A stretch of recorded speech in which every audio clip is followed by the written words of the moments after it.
नमस्कार, मैं गरिमा सिंह और आप देख रहे हैं भारत एक्सप्रेस। हम आपके लिए लेकर आए हैं सत्य, एक ऐसा कार्यक्रम जिसमें कैमरा, रिपोर्टर और राइटर सब सत्य का संधान करेंगे, क्योंकि सत्य देखना और दिखाना बेहद जरूरी है और सत्य को आवाज देना और भी ज्यादा जरूरी है। सत्य में आपको पूरा देश दिखेगा, घटनाएं दिखेंगी, ग्राउंड रिपोर्ट्स दिखेंगी और इन सब के पीछे का वो कड़वा सत्य भी नजर आएगा जो कई परतों के नीचे दबा होता है।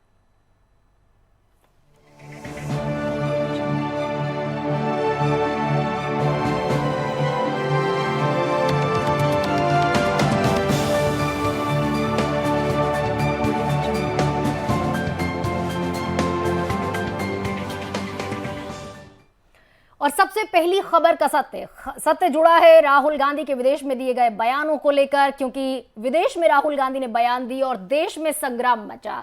पहले वो संसद तक पहुंचा और उसके बाद संसद बंद हुई, संसद स्थगित हुई तो वो संग्राम पहुंच गया सड़कों तक। संसद से लेकर सड़क तक संग्राम ये नजर आया। लेकिन आज बीजेपी के राष्ट्रीय अध्यक्ष जेपी नड्डा ने एक बात कही। उन्होंने राहुल गांधी को नसीहत देते हुए कहा, क्योंकि राहुल गांधी ने विदेश में ये कहा था कि देश के भीतर लोकतंत्र खतरे में है, विपक्ष की आवाज को दबाया जा रहा है। उसी पर रिटेलिएट करते हुए जेपी नड्डा ने आज कहा कि लोकतंत्र खतरे में नहीं है बल्कि कांग्रेस खतरे में है। और इसके अलावा एक बात उन्होंने ये भी कही कि हाल के चुनावों के नतीजे को अगर देखा जाए तो कांग्रेस बस 0 तक सिमटनी बाकी है, इसलिए कांग्रेस अपनी चिंता करे, लोकतंत्र की चिंता न करे। दूसरी तरफ 2024 का महासमर है और कांग्रेस की रही सही उम्मीद है विपक्षी एकता को लेकर, लेकिन इस विपक्षी एकता के गुब्बारे में भी हवा भरने से पहले निकलती नजर आ रही है।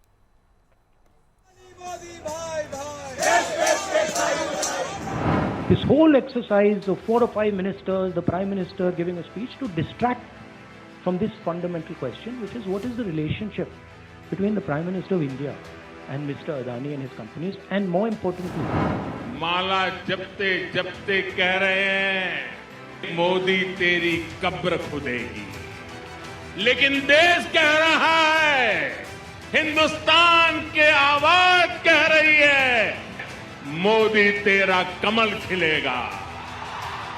राहुल गांधी के विदेश में दिए गए बयानों पर जंग थमने का नाम नहीं ले रही है। हर दिन इस सियासी यज्ञ में बयानों की आहुति दी जा रही है।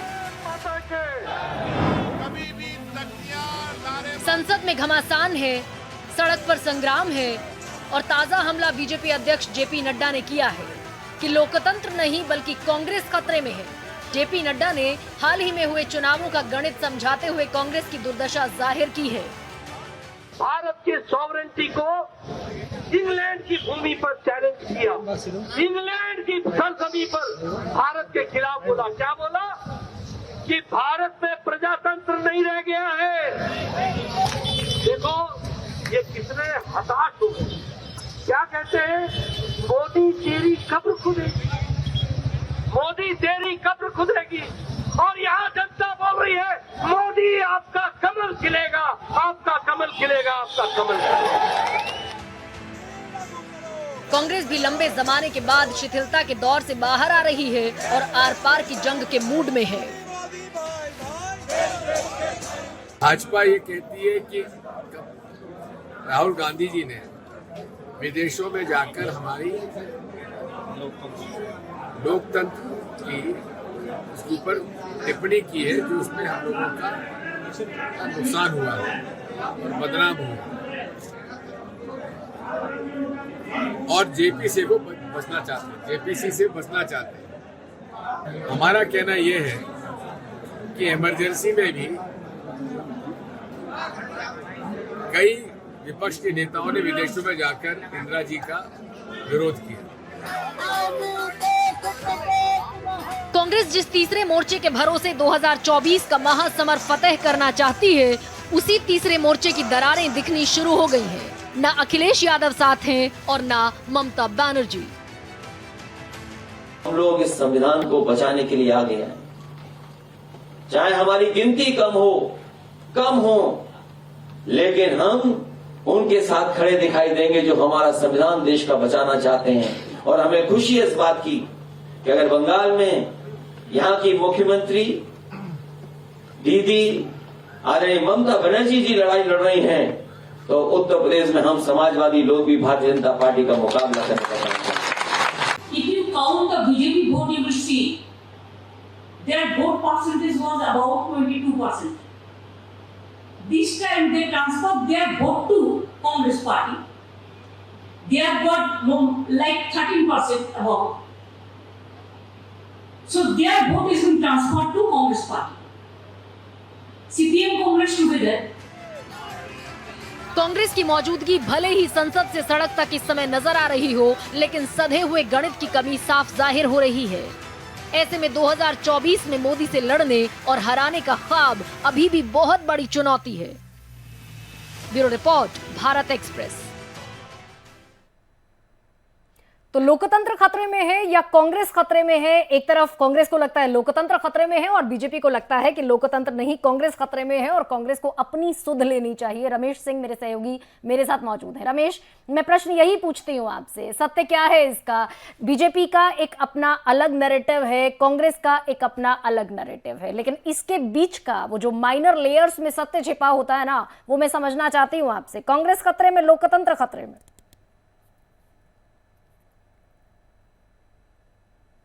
Fundamental question, which is what is the relationship between the Prime Minister of India? सवाल उठाता है कि आप कैसे विश्व की सबसे बड़ी शक्ति को खतरे में बता देते हैं। उसके बाद आप देखिए कि जिस तरह से लगातार मांग होती रही पार्लियामेंट में कि राहुल गांधी माफी मांगे, राहुल गांधी माफी नहीं मांगते हैं। फिर जिस तरह से नड्डा का बयान आया, आप देखिए कि नागालैंड में कांग्रेस एक भी सीट नहीं जीतती है।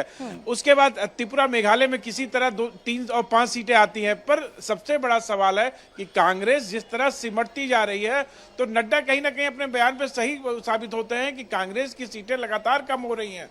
पर भारत जोड़ो यात्रा, उसके बाद आप देखिए कि रायपुर का महाधिवेशन, फिर राहुल गांधी की विदेश यात्रा, विदेश में दिए गए बयान, और उसके बाद अब संसद का हंगामा।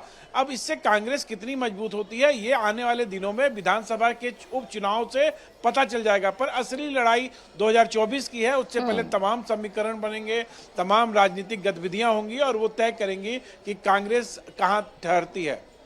बहुत बहुत धन्यवाद रमेश आपका इस पूरी बातचीत के लिए। कांग्रेस कहां ठहरती है? दरअसल 2024 का रण इस समय सबसे बड़ा रण नजर आ रहा है और कांग्रेस को विपक्षी एकता के शिगुफे से सहारा है, लेकिन यही विपक्षी एकता बिखरती हुई नजर आ रही है।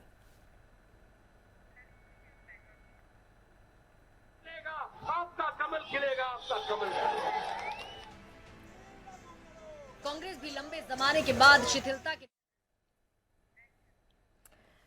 और दूसरी खबर का सत्य जो आपके सामने रखेंगे वो दरअसल दिल्ली सरकार का सत्य है। इसमें कोई दो मत नहीं है कि पिछले 10 साल के सबसे बड़े संकट से इस समय आम आदमी पार्टी जूझ रही है। एक तरफ शराब घोटाला है, मनीष सिसोदिया भीतर हैं, और दूसरी तरफ जासूसी कांड में भी मनीष सिसोदिया की मुश्किलें बढ़ी हैं। सीबीआई और ईडी दोनों की एक तरफा जांच चल ही रही है, लेकिन आज आम आदमी पार्टी का एक बड़ा आरोप सामने आया और आम आदमी पार्टी ने कहा कि अगर सरकार को यही नहीं पता है कि जासूसी हो रही है, तो फिर ये एक्सटर्नल फोर्सेस से लड़ने के लिए सरकार वाकई बेहद मुश्किल दौर में है। ये आरोप राघव चड्ढा ने जैसे ही लगाया, इसके ठीक बाद बीजेपी का पलटवार भी सामने आया।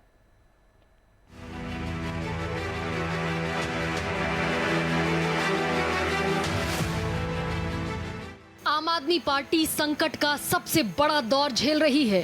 शराब घोटाले और जासूसी कांड ने पार्टी की कमर तोड़कर रख दी है। आम आदमी पार्टी के नेता लगातार केंद्र सरकार पर हमलावर हैं और इस बार तरकश से ब्रह्मास्त्र निकाला पार्टी सांसद राघव चड्ढा ने, और न सिर्फ केंद्र सरकार पर बल्कि जांच एजेंसियों पर भी गंभीर आरोप लगाए। सबसे शक्तिशाली व्यक्ति प्रधानमंत्री मोदी जी और इतनी बड़ी प्रचंड बहुमत की बीजेपी सरकार के बड़े नेताओं की जासूसी करा रहा था, लेकिन इसकी कानों कान खबर ना केंद्र सरकार को थी, ना केंद्र सरकार की एजेंसियों को थी, ना CBI, ED, raw, IB, NIA, कोई भी बड़ी जो शाखा है इंटेलिजेंस एजेंसीज है भारत सरकार की, उनके पास थी।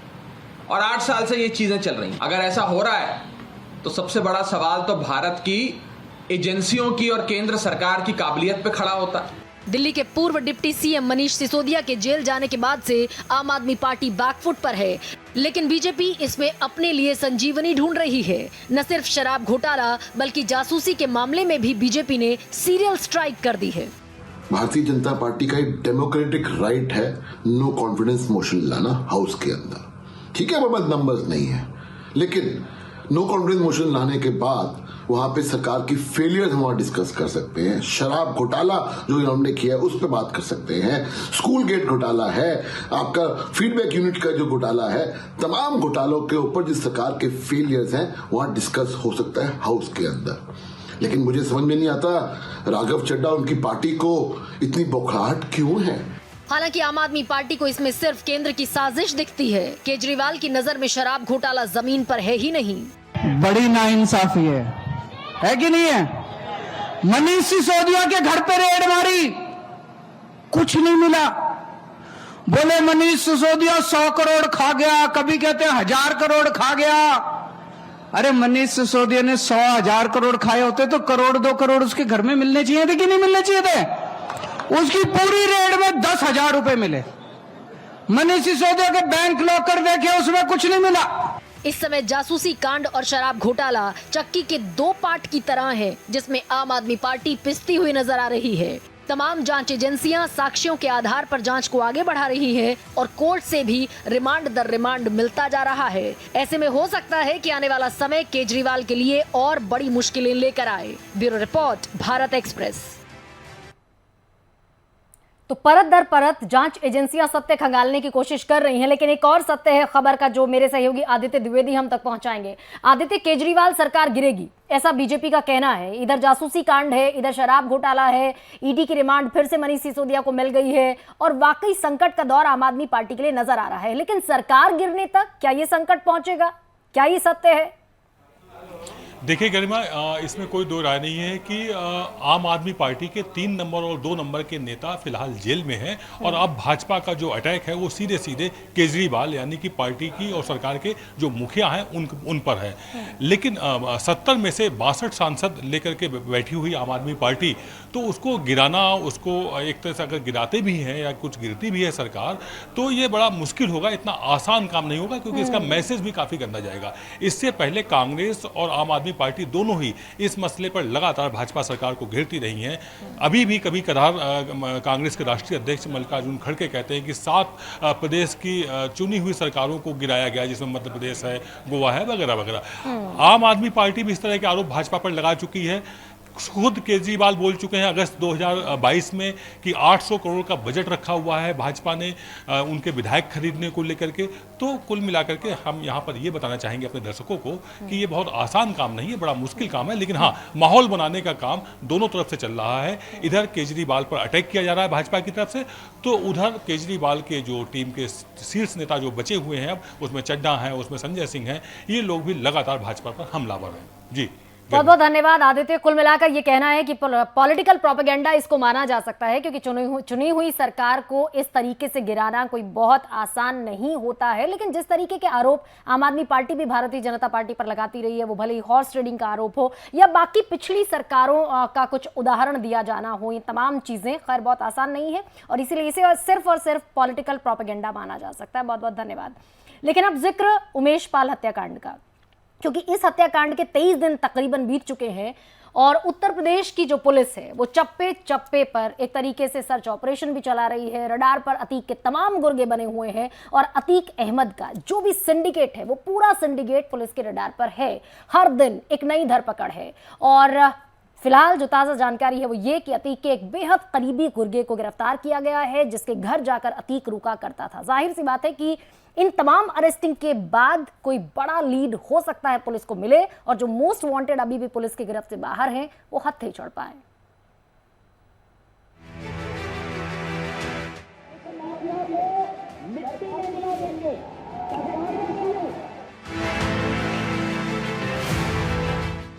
यूपी में माफिया और गैंगस्टर्स की शामत आ गई है। उमेश पाल हत्याकांड के साजिशकर्ताओं का चुन चुन कर हिसाब हो रहा है।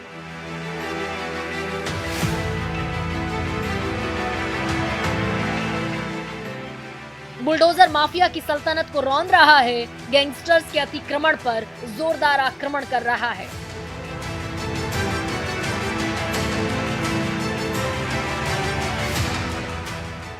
यूपी की पुलिस मुख्यमंत्री योगी आदित्यनाथ के प्रण को पूरा करने में जुटी है।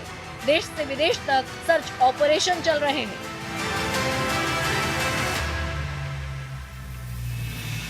साबरमती गुवाहाटी जेल में बंद माफिया अतीक अहमद को बहुत बड़ा झटका लगा है। अतीक के सबसे करीबी गुर्गों में से एक नसीम पुलिस के हत्थे चढ़ गया है। क्राइम ब्रांच की टीम ने नसीम को हिरासत में ले लिया है। नसीम को मुंबई से प्रयागराज लाया जा रहा है। आरोप है कि वही नसीम है जिसने उमेश पाल के हत्यारे शूटर्स की मदद की थी। हत्याकांड के बाद नसीम फोन के जरिए अतीक के बाकी गुर्गों के संपर्क में था, उनसे लगातार बात कर रहा था।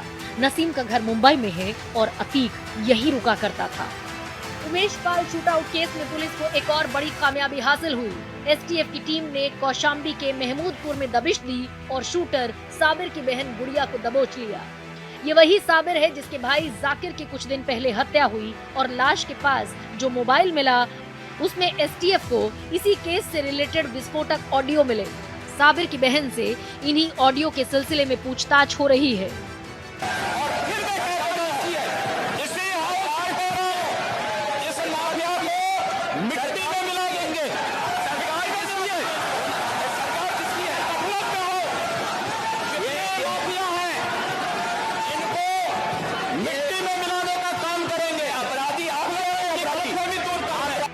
भले ही इस हत्याकांड को 23 दिन बीत चुके हों, लेकिन हर दिन अतीक का कोई ना कोई गुर्गा पुलिस के हत्थे चढ़ रहा है। अतीक के पूरे रैकेट में जबरदस्त दहशत है। दिन का चैन और रात की नींदें गायब हैं और सबके जहन में एक ही बात कौंध रही है कि योगी की पुलिस का अगला टारगेट कौन होगा। Bureau report, Bharat express.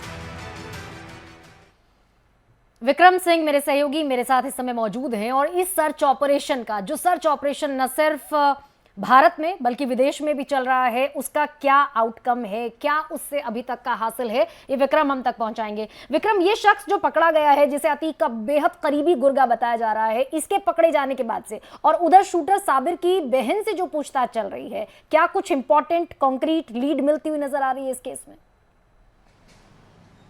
देखिए, सबसे ज़्यादा महत्वपूर्ण इसलिए हो जाता है इन दोनों का गिरफ्तार होना क्योंकि जिस तरीके से लगातार ये अतीक के करीबी थे और सबसे बड़ी बात है कि ये साहिस्ता के भी करीबी थे, यानी कि अतीक की पत्नी के भी काफ़ी करीबी थे। और लगातार जब से ये पूरा बताया जा रहा है कि जब से ये हत्याकांड हुआ है उसके बाद से जहाँ जहाँ पर भी जो लोग गए हैं उनके बड़े कॉन्टैक्ट, जो मुंबई से गिरफ्तार हुआ है नसीम, उसके साथ उनके लगातार कॉन्टैक्ट बने हुए थे। और उन कॉन्टैक्ट को जब ट्रेस किया जाएगा तो जो नामजद लोग हैं, खास तौर पर गुड्डू मुस्लिम जो लगातार जो बम चलाने का काम कर रहा था, उसका कांटेक्ट बड़े स्तर पर मिलने की लीड इसके गिरफ्तार, नसीम के गिरफ्तार होने के बाद मानी जा रही है। और साफ तौर पर है कि अगर गुड्डू मुस्लिम गिरफ्तार होते हैं, ये पुलिस की हिरासत में आते हैं, तो साफ तौर पर है कि उसके बाद एक बड़ी लीड यूपी पुलिस को मिलेगी और उसके बाद जितने लोग भी हैं उनकी चीज़ें परत दर परत खुलती हुई नजर आएंगी। और जिस तरीके से कौशाम्बी से जो कबीर की बहन को गिरफ्तार किया गया है, उसके बाद भी ये बताया जा रहा है कि जो सूत्रों के हवाले से जानकारी, हालांकि आधिकारिक तौर पर इसको भी नहीं बताया गया है कि कबीर लगातार अपने परिवार से बहन के द्वारा लगातार कांटेक्ट में था और उसी कांटेक्ट के आधार पर यह माना जा रहा है कि जो और लोग हैं उनकी भी लोकेशंस ट्रेस हो सकती हैं। कुछ लोगों को नेपाल में ट्रेस हो जाने की बात भी निकाली जा रही है कि एसटीएफ ने कुछ लोकेशंस ट्रेस की हैं जहां पर नेपाल में भी जो नामजद लोग हैं उनको उनकी लोकेशंस ट्रेस हो सकती है, तो उनके लिए भी अलग अलग टीमें बनाई गई हैं। साथ ही साथ साबरमती के आसपास जितने लोग भी हैं, साबरमती जेल के आसपास खासतौर पर अतीक के जितने लोग हैं, उन पर भी लगातार फोकस संक्षेप में आपसे पूछना चाहती हूँ कि क्या इन तमाम अरेस्टिंग्स के बाद जो भी लीड मिल रही है, जैसे आपने तमाम लीड्स का जिक्र किया, क्या उसके बाद 6 मोस्ट वांटेड में से कोई एक हत्थे चढ़ता हुआ इस समय नजर आ रहा है? देखिए, अभी तक की कोई ऐसी बात निकलकर सामने नहीं आई, मगर अभी जिस तरीके से मुंबई से प्रयागराज कबीर को लाया जा रहा है, फिर ये जिस तरीके से नसीम को जिस तरीके से मुंबई से प्रयागराज लाया जा रहा है, ये सारी चीजें उससे पूछताछ के बाद ही चीजें क्लियर हो पाएंगी। लेकिन ये साफ तौर पर इंतजार किया जा सकता है, तब तक इंतजार करते हैं विक्रम, क्योंकि इन्वेस्टिगेशन अभी ऑन है, सर्च ऑपरेशन अभी ऑन है और उम्मीद की जा सकती है कि उत्तर प्रदेश पुलिस बहुत जल्द तमाम मोस्ट वांटेड अपराधियों तक पहुंचेगी। बहुत बहुत धन्यवाद आपका ये सत्य हम तक पहुंचाने के लिए। इस समय की बड़ी खबर लेकिन मिल रही है खालिस्तान समर्थक अमृतपाल से जुड़ी हुई। अमृतपाल को पंजाब में गिरफ्तार कर लिया गया है। पंजाब के नकोदर के पास से पुलिस ने उसे पकड़ा है। अमृतपाल के गांव की पुलिस ने घेराबंदी भी कर दी है। मोगा में अमृतपाल के 6 और साथी पहले गिरफ्तार हुए और उसके बाद 3 और साथियों को भी गिरफ्तार किया गया। यानी कि कुल मिलाकर 9 लोग गिरफ्तार हुए हैं। पंजाब सरकार के लगातार संपर्क में है केंद्र, ऐसा सूत्र बता रहे हैं। अर्धसैनिक बलों की टुकड़ी को भी अलर्ट पर रख दिया गया है और सबसे बड़ी बात यह है कि वहां पर इंटरनेट सेवाएं, मोबाइल सेवाएं बंद कर दी गई हैं। पंजाब पुलिस की मदद के लिए सेंट्रल फोर्स भी अलर्ट पर रखी गई है। पंजाब पुलिस ने लोगों से शांति बनाए रखने की अपील की है और कल दोपहर 12 बजे तक इंटरनेट सेवाएं बंद कर दी गई हैं। हालांकि लगातार लॉ एंड ऑर्डर सिचुएशन को भी अलर्ट मोड पर रखा गया है। जैसे मैंने कहा भी कि जितनी भी सेंट्रल फोर्सेज हैं उन सबको भी अलर्ट मोड पर रखा गया है ताकि शांति बनी रहे। ये बड़ी खबर इस समय की अमृतपाल पर एक्शन नजर आया है और खालिस्तान समर्थक अमृतपाल को अरेस्ट कर लिया गया है। पंजाब के नकोदर के पास से पुलिस ने इसे पकड़ा है और न सिर्फ अमृतपाल को बल्कि उसके कई और सहयोगियों को भी अरेस्ट किया गया है।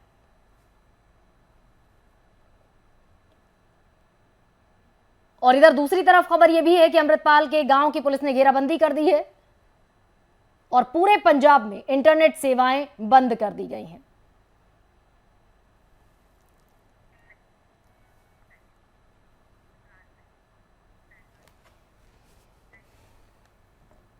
और अब सरहद पार की खबर है क्योंकि पाकिस्तान में गृह युद्ध के हालात बनते हुए नजर आ रहे हैं। दरअसल पाकिस्तान के पूर्व प्रधानमंत्री इमरान खान जिस मामले में आरोपी हैं उसमें तकरीबन 80 केस उनके खिलाफ रजिस्टर्ड हैं, जिनमें से 8 केसेस में उन्हें आज सुबह प्रोटेक्टिव बेल मिली, लेकिन कुछ और मामलों में उन्हें लाहौर से निकलकर इस्लामाबाद की कोर्ट में हाजिर होना था। वो जैसे ही लाहौर से निकले अपने घर से, इधर पुलिस का ताबड़तोड़ एक्शन, बुलडोजर एक्शन उनके घर पर नजर आया। हालांकि रास्ते से ही उन्होंने पत्रकारों से बात की और कहा कि मेरी एब्सेंस में इस कार्रवाई को अंजाम दिया गया। आरोप नवाज शरीफ पर लगाया कि उनका लंदन प्लान है, वो नहीं चाहते कि देश में कुछ ऐसी आवाजें जिंदा रहें जो देश की जमहूरियत के लिए जरूरी हैं। लेकिन कुल मिलाकर पाकिस्तान के भीतर से आज जो तस्वीरें सामने आई उसके बाद अब इस बात में कोई संशय नहीं है कि पाकिस्तान गृह युद्ध की मार झेल रहा है।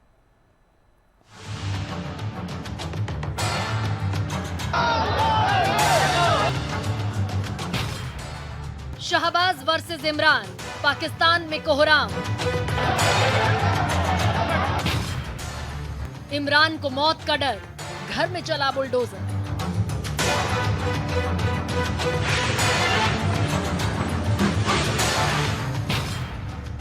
पुलिस ने चलाई गोली, समर्थकों में मची भगदड़।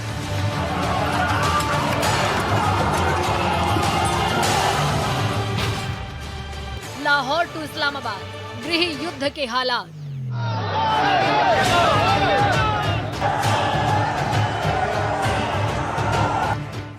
जिन्नालैंड में हंगामा बरपा है, कंगाल पाकिस्तान गृह युद्ध की आग में जल रहा है। इधर तोशाखाना मामले में इमरान खान इस्लामाबाद कोर्ट में पेशी के लिए निकले, उधर लाहौर में पुलिस उनके घर आ धमकी। पुलिस ने बुलडोजर से गेट तोड़ा और घर के अंदर दाखिल हुई। इस दौरान पुलिस की पीटीआई कार्यकर्ताओं से जमकर हिंसक झड़प हुई। पुलिस के एक्शन का पता चलते ही इमरान खान ने ट्वीट किया, पंजाब पुलिस मेरे पीछे से घर पहुंची है, मेरी बीवी वहां अकेली है। ये कार्रवाई किस कानून के तहत हो रही है, ये सब नवाज शरीफ के लंदन प्लान का हिस्सा है। लाहौर में इमरान के घर में जमकर हंगामा देखने को मिला और बताया ये जा रहा है कि पुलिस जब घर के भीतर दाखिल हो रही थी, अंदर से भी फायरिंग होने लगी। वहीं पुलिस इमरान के घर से 16 सरकारी राइफल मिलने का दावा कर रही है। इससे पहले इमरान का काफिला जब इस्लामाबाद कोर्ट के लिए निकला, रास्ते में काफिले की 3 गाड़ियां कल्लर कहार के पास आपस में टकरा गईं। बताया जा रहा है कि हादसा तेज रफ्तार की वजह से हुआ। ये जगह राजधानी से करीब 135 किलोमीटर दूर है। हादसे में कई लोगों के जख्मी होने की खबर है। इमरान खान इसे शहबाज सरकार की साजिश बता रहे हैं। उनका कहना है कि ये सब कुछ नवाज शरीफ के कहने पर हो रहा है। मीनारे पाकिस्तान में सिर्फ आपको बताना चाहता हूँ कि अब तक 5 दफा तहरीक इंसाफ ने पिछले 11 सालों में भरा है। वो सारी पार्टीज ने मिलकर भी इसको अभी एक दफा नहीं भर सके। तो ये जो होगा, मेरा ये दिल कह रहा है कि ये पाकिस्तान की तारीख का सबसे बड़ा जलसा होगा इंशाल्लाह मंडे को। और मैं चाहता हूं कि आप सब इस जलसे के अंदर शिरकत करें। लाहौर से लेकर इस्लामाबाद तक जबरदस्त तनाव है। पहले हंगामा लाहौर में हुआ और अब जब तमाम पीटीआई समर्थकों और कार्यकर्ताओं को इस्लामाबाद कूच का आदेश दे दिया गया है, तो तय है कि इस्लामाबाद में भी इमरान समर्थकों और पुलिस के बीच आर पार की जंग देखने को मिलेगी।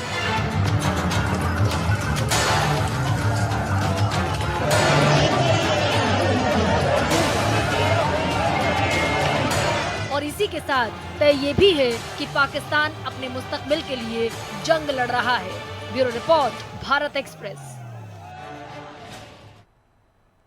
हालांकि अभी तक इमरान खान पर जो गिरफ्तारी की तलवार लटकी है वो टलती जा रही है, लेकिन कब तक टलेगी और कब तक टल पाएगी ये बड़ा सवाल अभी बना हुआ है। सत्य में फिलहाल के लिए इतना ही। कल फिर प्रयास रहेगा कुछ और खबरों का सत्य आप तक पहुंचा पाएं। तब तक के लिए इजाजत, नमस्कार।